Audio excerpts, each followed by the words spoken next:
The last time we left our group of investigators, they had entered an apartment in Seattle that was the site of a grisly death. The signs of occult symbols and practices lined the walls, ceilings, and floors of this place. The toilet was left unflushed for many weeks. The kitchen was crawling with parasites, but most importantly, most shockingly, the dead body of Eric Switzer sat in his computer chair, VR headset affixed to his brow. Well, it sent the investigators somewhere else, quite literally. They caught sight of the body.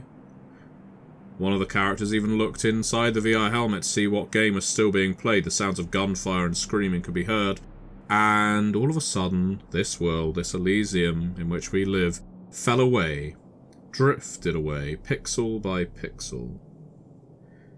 The characters, when they emerge from this loading, well, they're somewhere different. It's not just their surroundings that are being reassembled, voxel and polygon by voxel and polygon, it's also themselves. It's as if they were surgically disassembled and now stitched back together. Your body's a whole again, and you find yourself somewhere that looks like a bedroom of a young man. It doesn't look like Switzer's apartment. On the walls are posters of movies like The Matrix, Fight Club, V for Vendetta, Let the Right One In. The bed is unmade. Several shelving units are lined with computers from all eras. Up to a point. Stretching back, I don't know, close to a decade. It certainly feels dated. It feels like you're in the bedroom of a kid of the late 90s, early noughties, just from the pop culture surrounding you. But that's not the thing that's most keenly on your minds. The thing that is playing on your minds, the thing that is drilling into the core of you is you have been transported. You have been changed. The world around you has fallen to pieces and reassembled before each of your eyes.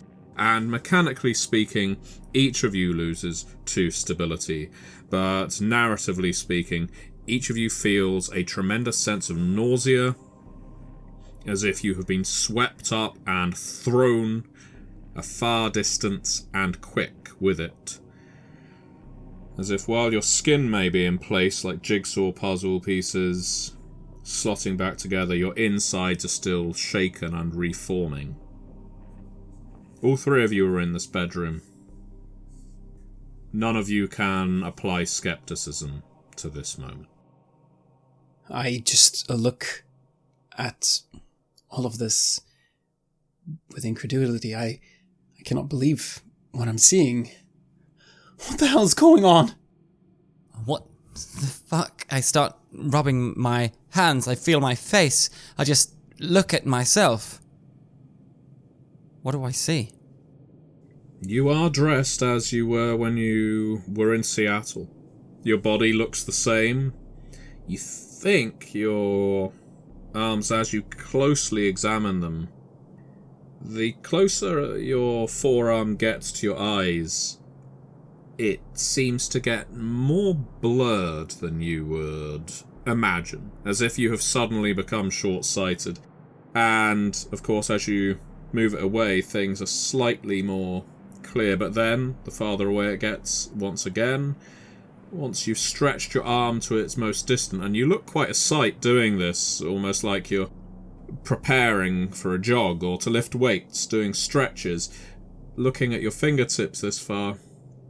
And once again, they are less well defined. It's as if you've got a very short range of clarity, a radius around you.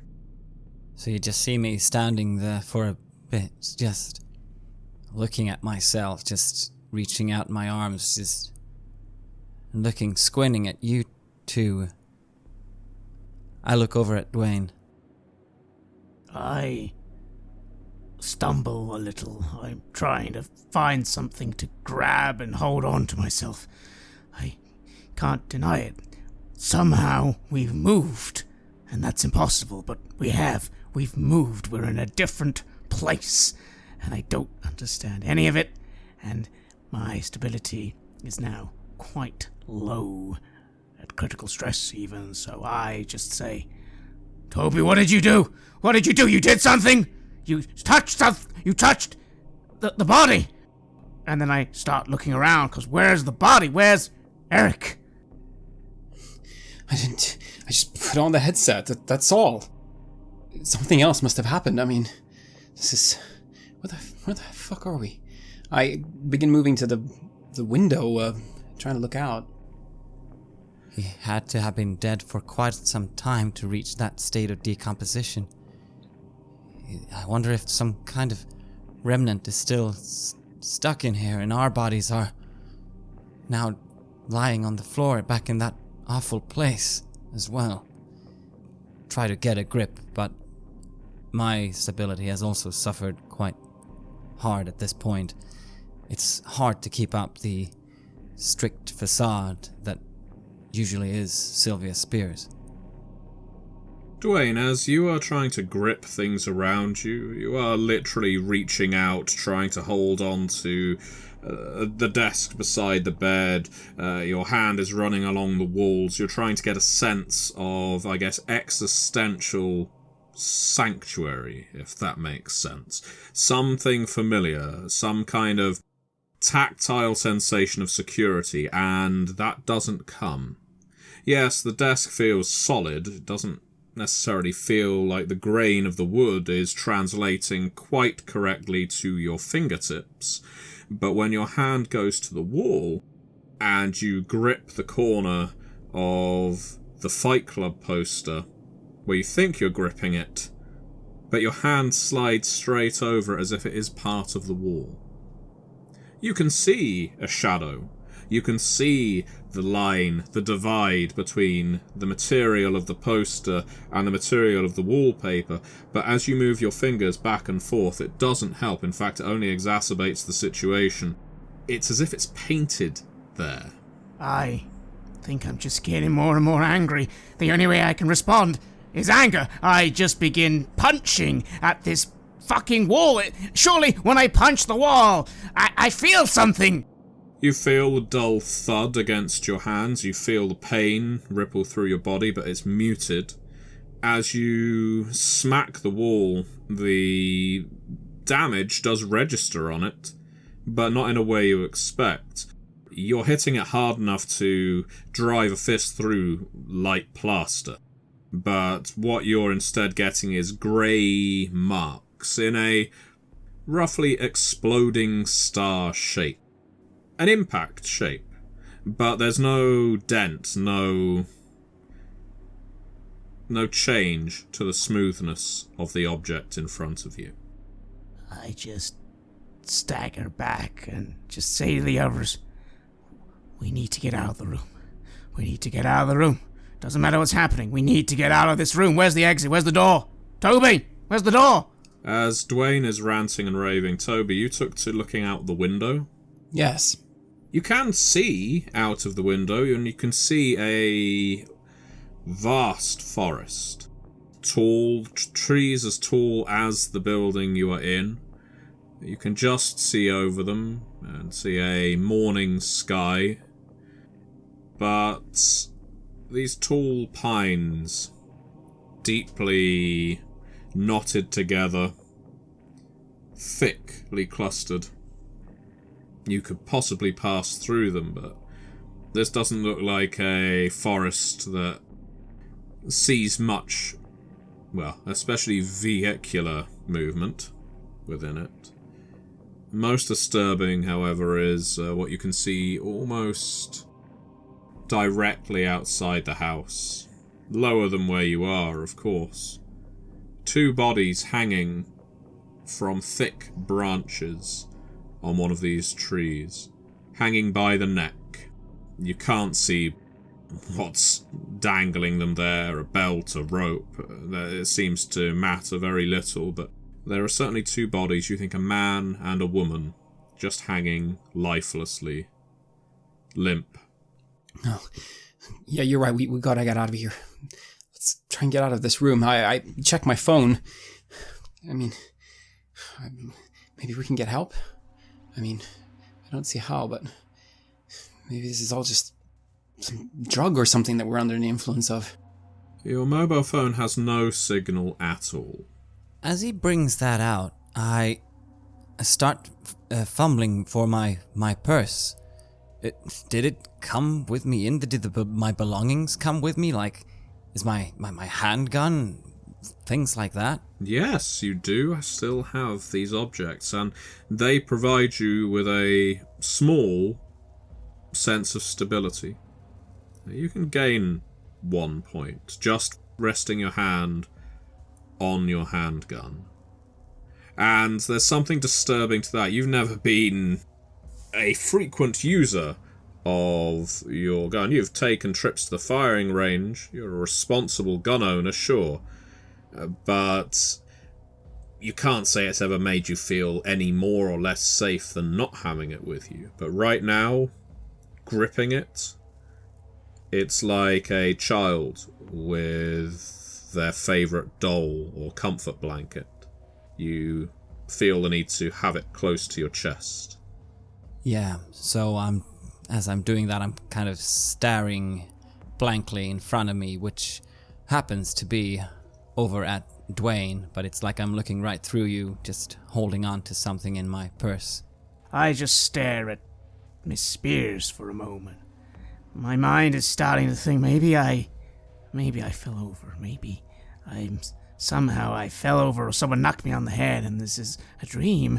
That would make sense. That it has to be. This is not real. It's a dream. Doesn't matter. I just look at her and say, okay. Door. Find door. And that's the next thing I'm doing. I'm stumbling around with this weird vision thing going on, just trying to focus on exit, door, a hallway. We were in an apartment. The rest of the apartment must still be there. It must be. Well, there is a door to this bedroom. It has the poster for "Let the Right One In" on, appropriately enough. The door is closed, but there is a handle. I say to the others, look, there you go, the door. And I walk forwards without a care in the world. I just need to get out of this room, clamp my hand on the handle and swing the door open. The door opens easily. It's not locked or wedged. But what's on the other side is not perhaps what you're expecting. A blank corridor. Upstairs. You're definitely upstairs in a house.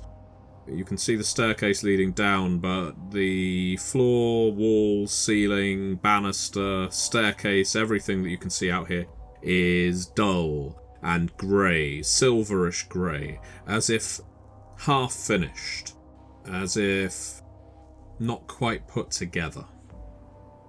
Hey, look, there's an exit this way. I'll take the lead. Toby, you cover from behind.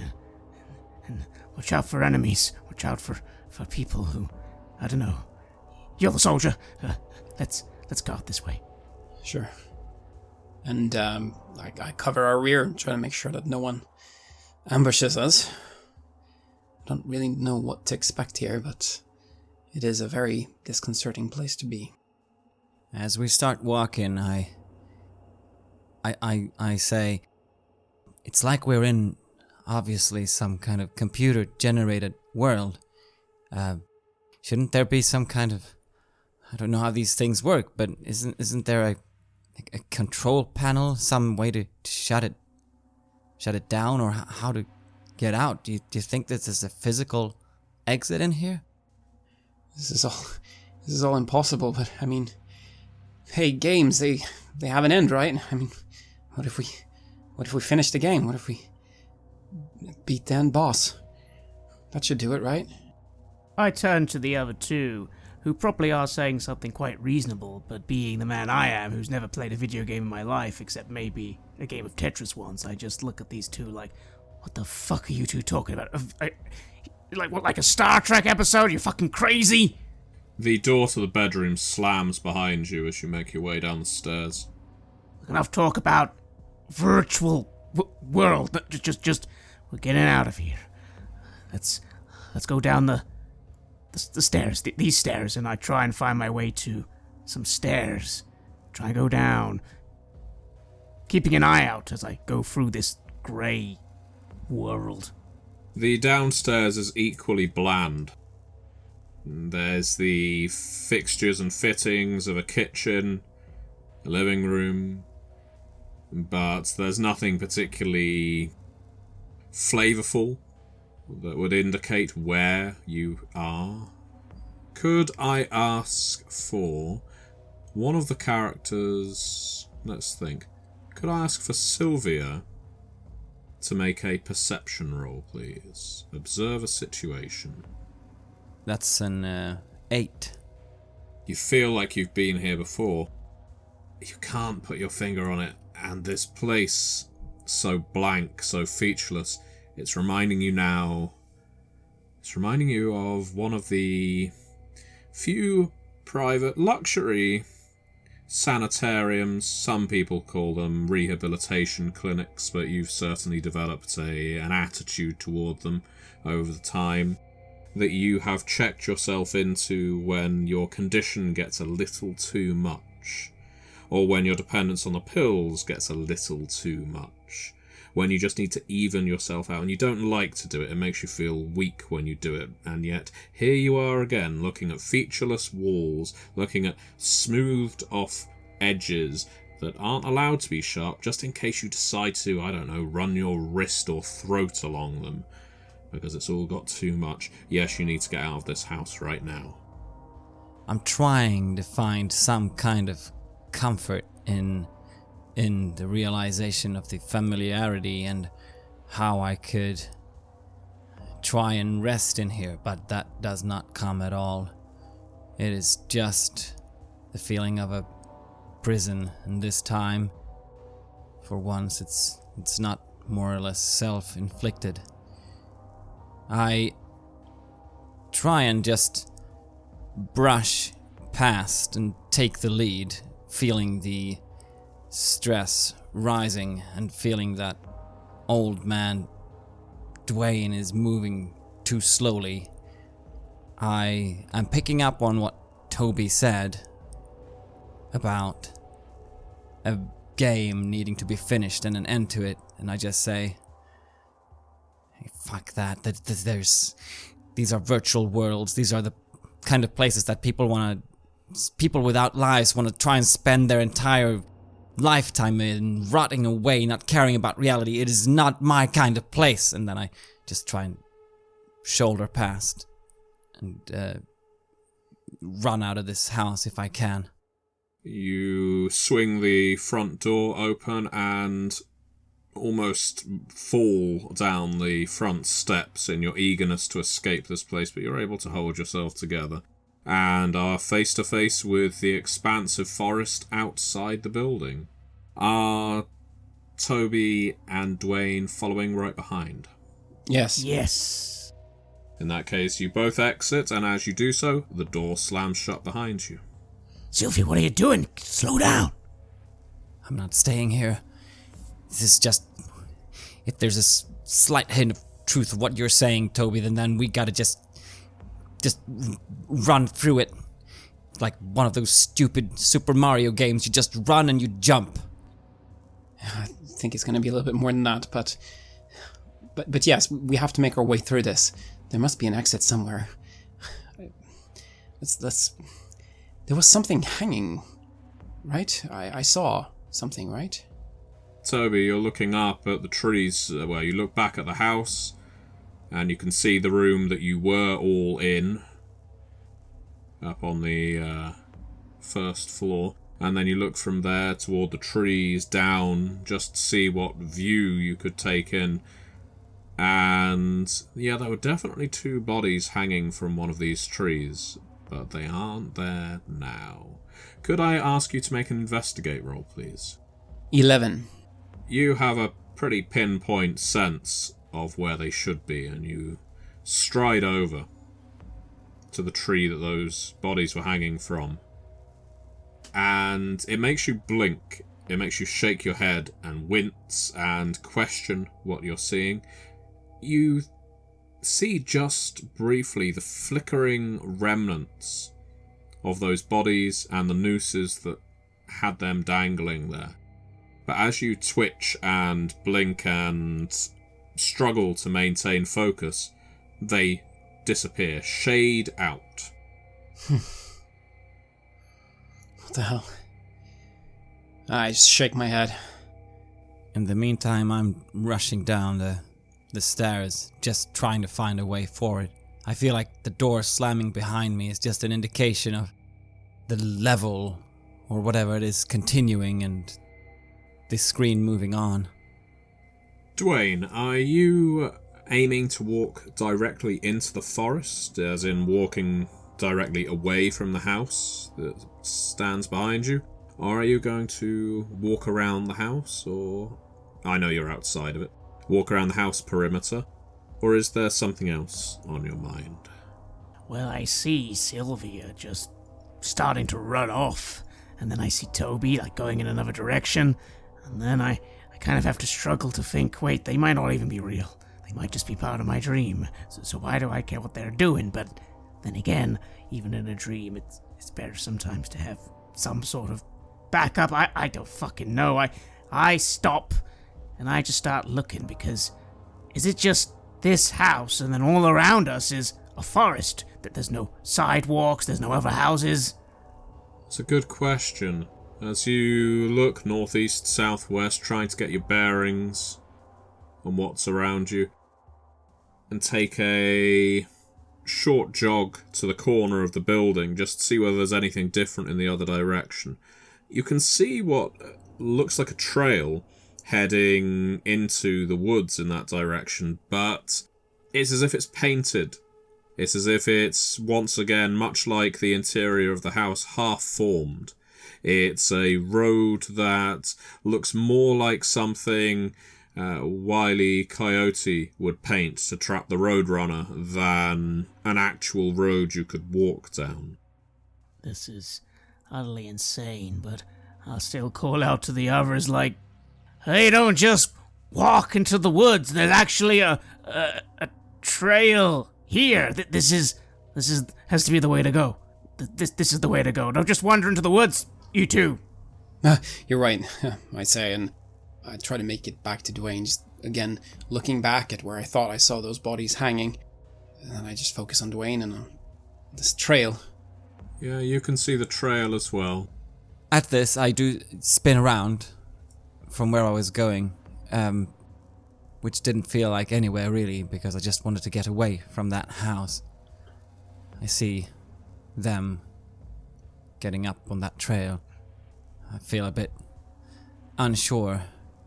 Can I roll an intuition roll just to see what I feel about Dwayne and him taking the lead in a suggestion, if I believe that he's actually real?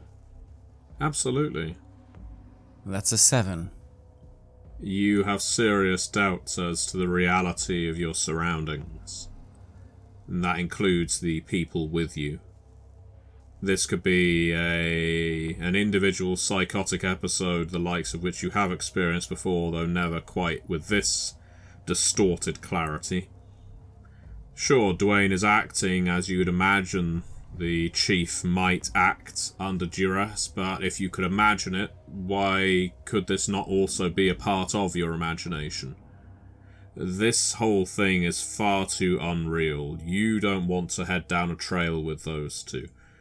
Usually when there's voices leading you places, they mean you harm, paranoia, seclusion. You've learned it's best to not listen to the voice. Run the other way. Enter the woods. Yeah. And that's what I do. I take 2 slow steps backwards away from them.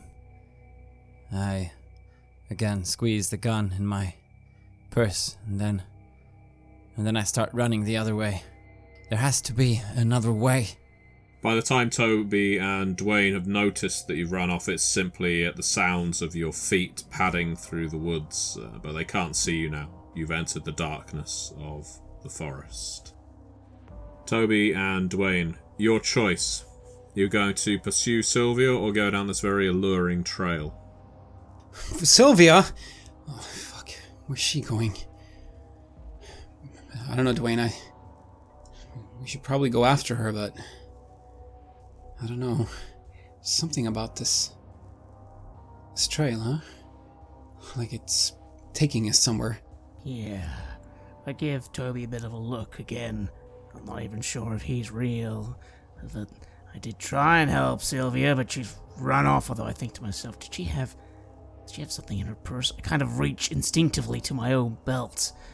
But I don't think I have my gun. Why would I have brought it? I really wish I had brought it now. Oh, I imagine you did, but you probably left it in the glove compartment of your car, which is still in Seattle. Exactly. So I kind of just instinctively feel at nothing, and I just look at Toby and say, She knows where we're going. Let's find where we are first, Toby. Then we'll go and find her running around in the woods. That's good. Yeah, let's just do that again. Toby could tell that my usual confidence is completely gone, and I'm half yammering things at him as I just start moving along the trail. Yeah, and we can come back here. I mean, this is where you always go back to the last place where you saw each other, right? That's what we teach the kids, right? So I'm sure we'll find her there later. But hey, maybe we can find a way out. That'd be better. I give him a grunt in response as I'm just focusing on making my way forwards, keeping a really close eye on the woods, because I know it's stupid, but I just feel there could be anyone in there, there could be anything, there could be... We were brought here by people. That's how this works. It's not fucking video games. In real life, people kidnap people and drug them, and yeah, let's just be careful and move forwards. Sylvia, as you are trying to push your way through this dense woodland, and boy, is it dense. The trees are clustered together closer than in any forest you've ever been in before. Sometimes you have to quite literally slip between them sideways to avoid brushing against them. You do make the mistake once or twice of resting against one of these large firs or pines, or putting a hand on one of them. And it is a mistake because as you do so, you find that the material of them scratches your hands, your body, deeply, like an old razor blade, not so sharp as to make a clean line, but dull and slightly jagged, so when you pull your hand away, a loose flap of skin ends up forming an L shape. Blood does flow from the wound. It feels real to you. I look down at my hand for a second, and then I just close it tightly, not wanting to see. I feel like, yeah, it's like I'm walking through a spike trap of some sort. Very much so. Could I ask for a reflexes roll, avoid harm? You certainly feel like you are being called in a direction. You don't know what it is that's calling you. Maybe it's that idea of the sunk cost fallacy. You've already started making your way this way. You must be about to bump into something soon, otherwise it would be pointless to have gone this far. And so you go deeper into the forest, but as you do, the leaves, the trees grow thicker and sharper. What do you roll? 10. You score a nasty gash across your cheek. It's a branch that hangs low, lower than you could see because it's so damn dark in here, and a leaf manages to cut your cheek open deeply enough that you are surprised it did not just rend the side of your face open. And so you flinch backwards, that results in you falling into another tree, and soon you're stumbling, thrashing blindly through this place, just clawing, trying to get out. And then you do. It's a little like escaping a hot, claustrophobic box. Because as you fall out of this forest, you are panting, you are on your knees, you're covered in scratches and nicks, your face is red not only with blood but also heat and exhaustion. Your hair is matted and stuck to your forehead. But at least you're clear of the woods. I feel my throat being sore. I must have been screaming as I was stumbling and thrashing through that last bit. But now there's only the pounding in my head, my own breath that's lingering as I look up from where I've landed. Houses. A small block of them. Surrounded by more of these damn trees. But it's a greater sign of urbanity than what you've seen so far. The houses, the majority of them, are likewise unrendered, pixelated blocks, grey and silver. One of them, however, is not. One of them painted blue and yellow, not garishly, but colourfully, with a wooden facade that you can make out quite clearly, and even vines crawling up the front of one of the trellises. Does it look like any place there I've been before? You do recognise it. Looks like a place in Devonsport. You've driven by it before. I'll allow you to make an investigation roll. I think. Yes, investigation. 15. 15. In that case, you certainly recognise this place. It takes a moment. It certainly does take a moment.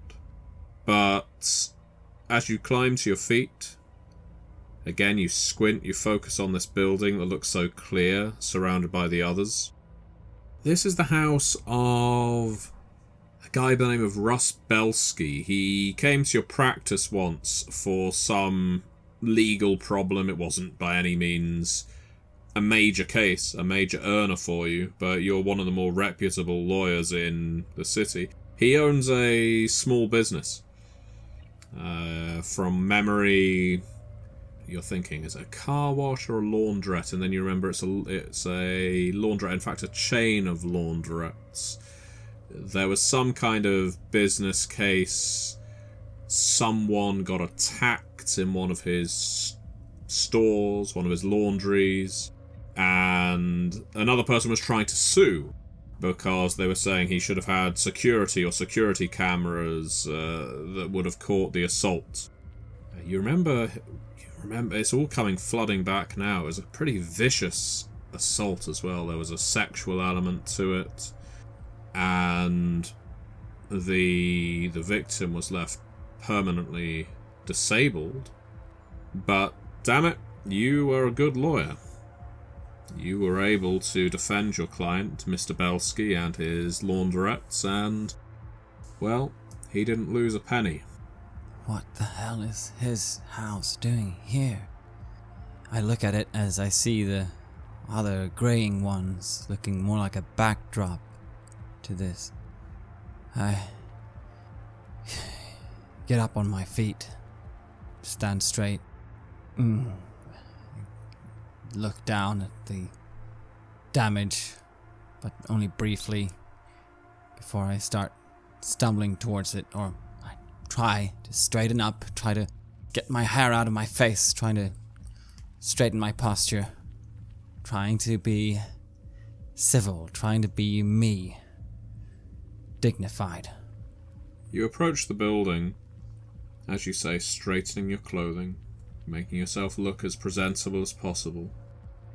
As you approach it, you are steadily able to pick up sensations, smells, sounds. You can hear traffic, beeping of cars, the revving of an engine. You can smell the sea. It's as if the closer you get to this building, the closer you're getting to Devonsport. The Devonsport you know. Interesting. It's like the forest connects the two places. Somehow the smells and the familiarity of it feels encouraging. I try to even put on a smile best I can as I go up and see if I can just knock on the door. You can, and you do. There's no response.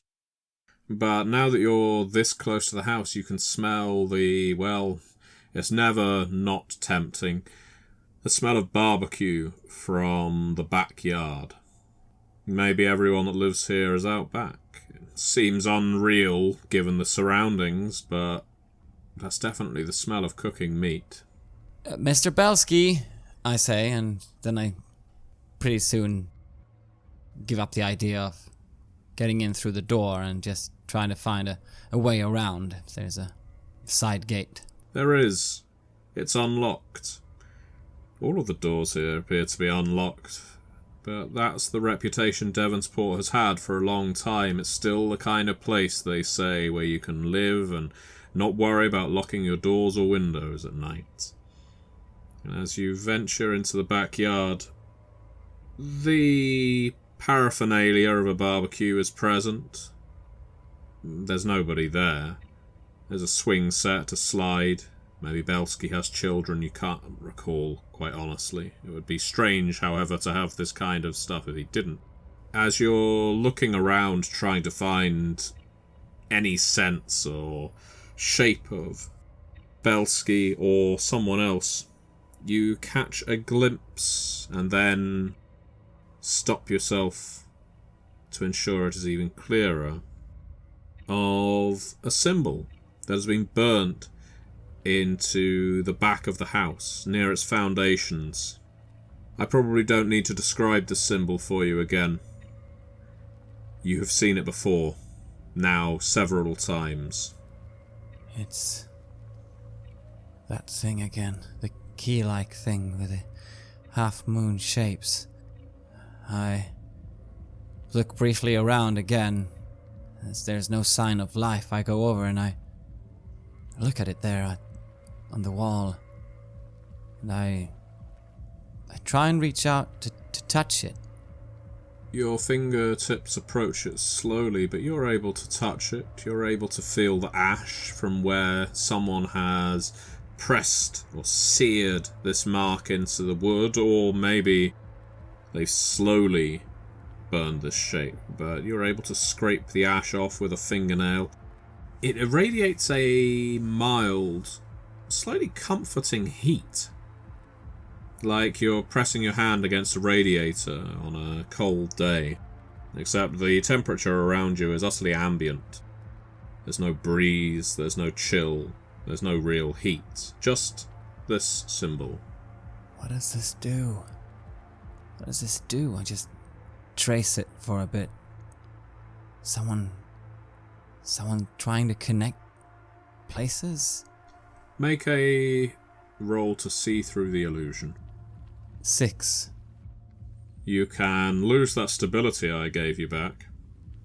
As you tumble backwards, landing on your ass, your head filled with screams and images of a woman burning to death. She is leaning out the front of a building window trying to climb free, and somehow she can't. The building is a roaring inferno around her, and she is begging to be saved, but there are people watching and you are one of them, and no one is stepping forward to help.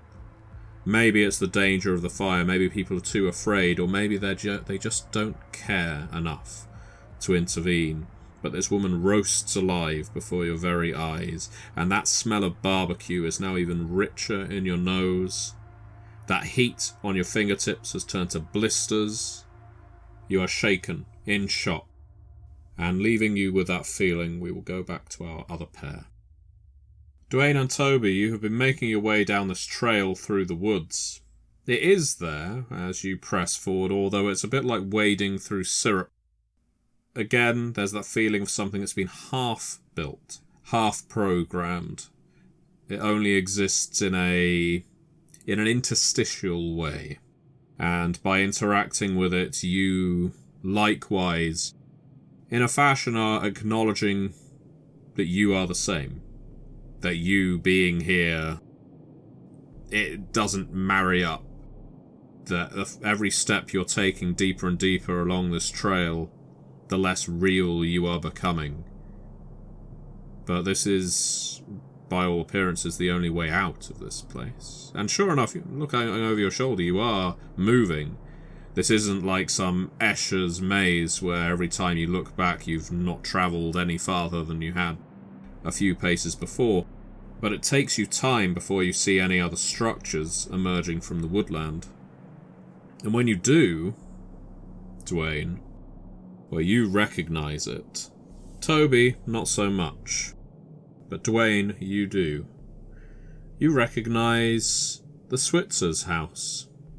You only visited there earlier this evening, if time really means anything. It looks a little different.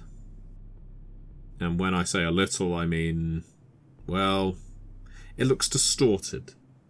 Everything here feels a little too big. The doors are half again as high as they should be. The grass on the perfectly cut lawn reaches knee-high. The two-storey house itself seems to have at least 2 more floors attached. You're approaching it from the back.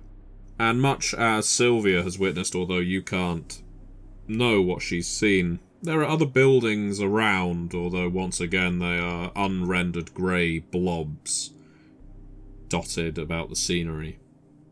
I look forwards and I recognize the place. And for a moment think to myself, that's a sign. I'm back in Devonsport. But I'm not. No, I'm not back in Devonsport. This is not right. But then that's okay. This is a dream, and it doesn't matter. So I say to Toby in a odd way, "There you go, Toby. We're here. I know where we are. Maybe we'll wake up in there. That's what we'll do. Let's go, Toby. You can come with me, and if you're real, we can wake up in this house. Let's do it." Sure thing, Dwayne. And I follow him. Toby, as you're following behind Dwayne, you see in the tree line 2 bodies hanging. They are on the side of the house that would be its front, you assume. You can just catch sight of them, but they're unmistakable. 2 bodies hanging there from a thick tree limb. A man and a woman. What the hell? I try to look away and I just focus on following Dwayne. He's just trying to pull me away. It's just a distraction. And I continue moving. Dwayne, as you approach the house with Toby at your rear, you are able to see that the house isn't a single building. There's a storage shed out in the yard, half buried in the forest. You don't remember that from the last time you were here, but you weren't at the back of the building. You only entered the hallway. There's a garage where presumably the Switzers keep their cars. It's all a little disjointed. Everything feels farther apart than it should do. You're certain, well, from your time here, from when you were a, shall we say, more rakish young man, that these proportions were not correct. It was a small building with, you must confess, a sad and lonely woman living there. She was attractive to you at the time, just as you were to her, and in your brief affair together, you didn't care about the pokiness of your surroundings. How small, how confined this building was, how dirty it was. It was a place you could come and be away from your wife. It was a place she felt safe while her husband was at work. Seeing all this, it just makes everything clearer. Fuck, I am in a dream. Of course I'm in a dream. I'm in a memory. I'm in a memory in a fucking nightmare. Okay, I know what to do. I just need to find a way to waken myself up. Maybe something like that. So I won't even bother saying anything in explanation to Toby other than, yeah, it's where I used to. I've been here before.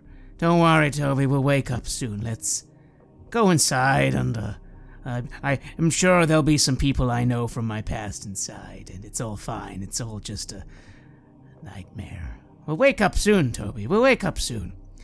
And I'll go forward, eager to enter the house, because surely that's where I'll wake up. And Dwayne's...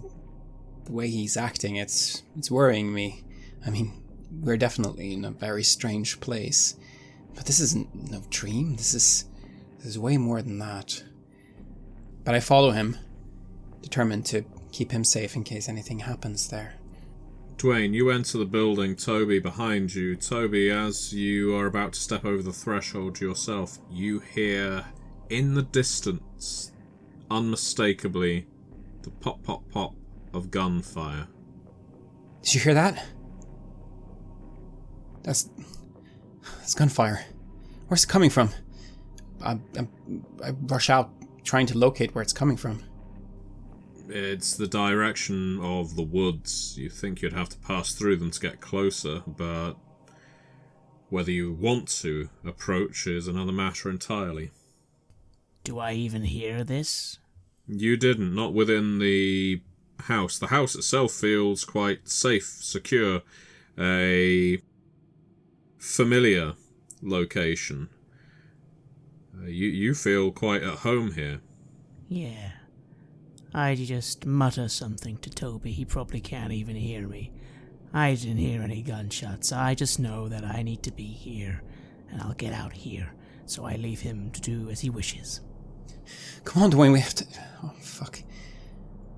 I need to go there. I mean, maybe I can do something. I mean, if anyone can do anything, it'd be me, right? Yeah, I begin moving towards the gunfire. And so you enter the woods, just as Sylvia has already done. And just as for Sylvia, the woods are no friend to you. They cut and they scratch. Perhaps it's your training, however, that allows you to navigate them a little more securely than her. It's not often that a corporate lawyer has to navigate such terrain. While your service was largely out in cities and deserts, you still know enough about this kind of environment to stay low, stay tight, and cover anything extraneous. You nearly bump into them as you are walking, however. It's as if they drop in front of you. Two pairs of legs. One shoe falls off the woman, a heeled shoe. Sticks in the ground, heel first. You look up. Two bodies hanging from a tree limb, a man and a woman. Dangling there, still lifeless. Their flesh purple. Their lips indigo. Dark, dark blue, their eyes bulging. The man, you can see the tip of his tongue protruding between those puffy lips. She's strung up by a belt, him by what looks like a dressing gown cord. I just stare at them. Do I know them? Do I know who they are? Why do I keep seeing them? Unfortunately, you do not. You do not recognize them at all. And that's not so you don't know everyone who lives in Devonsport. Hell, I mean, since you've got back to Devonsport, you've kept yourself largely to yourself, other than the bar and with your brother. You just don't recognize these two people. I move a bit closer. Maybe I can find out who they are. Maybe they're carrying some kind of ID. I'll see if I can dig through one of their pockets. Maybe get a wallet. Are you intending on cutting them down? Or are you essentially pulling them to get access to the pockets on trousers or jackets or the like? I think I'm trying to do the most expedient thing and just kind of, if it seems possible to pull them down, then I'll try to do that. Cutting them down seems like it might be a bit more time consuming. In that case, could I ask from you for I think I'm going to ask for a violence roll. 10 and a 9 plus 3, 22. It's utterly gruesome what you do, but deep in your heart you know this isn't the first time you've done it. You grab the male by the legs and give him a firm yank, There's nothing that a counterweight can't do to either break a tree limb or break a neck, or maybe loosen it somewhat. You hear a sharp crack and you feel it reverberate through his body. If he did indeed die here, it was through strangulation rather than a simple snap of the vertebrae. But you've done that part for him. A small mercy, as you have pulled him far enough that he then comes tumbling through his noose, his neck ripped open by the force of your pull, but you don't feel shocked or disgusted by this. Maybe this doesn't feel real enough, or maybe, again, you've taken lives before. And this isn't anywhere near the worst of what you've done. No, it's not, and they were dead already anyway. Indeed. And so you start searching his body quickly, patting him down, checking his pockets, seeing if there's anything that might identify him. And while there's no wallet in his pockets, you do find a gold signet ring on his pinky finger. Slipping it off, thankfully his fingers haven't swollen so much that it's impossible. You can see that on the inside of the ring is engraved a name. John. An utterly bland name. And you rack your brains. You've known many a John in your life. This doesn't look like any of them. This isn't very helpful. I try to pull the woman down as well. See if she has anything. With the same firm action, you are able to do so. Again, it's almost mechanical at this point. Yank, snap, tumble, and to the ground. She doesn't have a signet ring, but she does wear a wedding ring. Again, you find yourself slipping it off the digit, and sadly this one doesn't have an engraving on the inside, though it is quite a peculiar ring. Has a swirling, almost ocean-like pattern through the white gold band that sits in the interior of the gold surrounding it. You may have seen something like it before, but right now it stands out among the blockiness of your surroundings as being something quite soft and fluid. Yeah. I look at it and I suppose I don't know exactly what it makes me feel, but I'll take these with me. Maybe it will mean something to Dwayne or Sylvia. If I cannot find out anything else about who these dead people were, I think I need to move on. I think I need to move towards where those gunshots were coming from. The gunshots continue as you come to that realization. Could I ask for you to make a reflexes roll? 11. You do suffer some scratches, some deeper than others, but again, this isn't the worst kind of injury you've experienced on the battlefield, on maneuvers even. If anything, it just tells you need to keep yourself closer together, not to panic. If you start panicking, if you start running wildly, you're going to do yourself a serious injury. And these trees, there's something off about them. They don't look natural. Well, what does around this place, but their trunks, rather than looking wooden at close examination, look like thick metal cylinders of brown or grey or black. But when you step away from them again, they look wooden. Again, there's that depth of vision. But still, you approach the gunfire, you emerge from the tree line, and you see before you Devonsport High School. And now the gunfire is accompanied by screams. Fuck. Is that what this is? I crouch down and I begin approaching the high school, trying to take cover, moving from cover to cover, just like I've learned. I don't want to get shot on the way in. I'm going to make my way there, and I'm going to put a stop to this.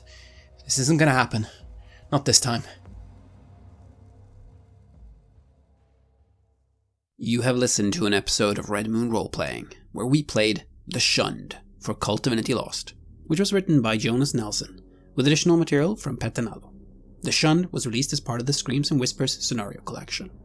Our game master was our dear friend Matthew Dawkins, and the series has been sponsored by the fine folks at Helmgast.